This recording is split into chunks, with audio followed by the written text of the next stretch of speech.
ఈ రోజుల్లో కూడా సేవకులకు ఫాలోవర్స్ ఉంటారు. వాళ్ళు ఏం చేస్తున్నారు? ఫాలోవర్స్ అయ్యాళ్ళు అన్నీకి ఎంతమంది సబ్స్క్రైబర్లు ఉన్నారు, అన్నీకి ఎంత కవర్ ఉంది, అన్నీ చుట్టూ ఎంతమంది జనం తిరుగుతున్నారు, అన్నీ ఎంత స్టైల్గా ఉంటున్నాడు అని, అంటే పాస్టర్ గారు అన్నీ ఎంత హడావిడి చేస్తున్నాడు. సో ఎంత హడావిడి చేస్తే అంత వెనకుందాం మనం అనుకునే వాళ్ళు ఉన్నారు.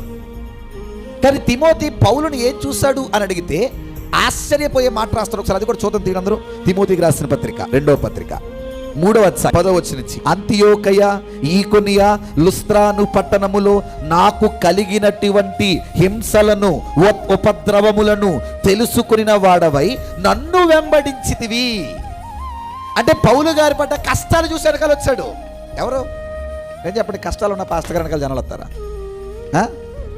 కష్టాలు ఉన్న పాస్టర్ గారికి ఎక్కువ ఫ్యాన్స్ ఉంటారా? సుఖాలు ఉన్న పాస్టర్ గారికి ఎక్కువ ఫ్యాన్స్ ఉంటారా?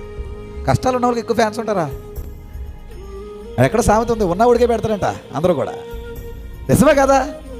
బయట లక్షల మంది, కోట్ల మంది, వేల మంది జనం కష్టాలు ఉన్నా కూడా పెరిగట్రు. ఏరవంటే ఆయన ఆయన కష్టాలు పడుతున్నాడు, నాకేం చెప్తాడు అనుకుంటారు.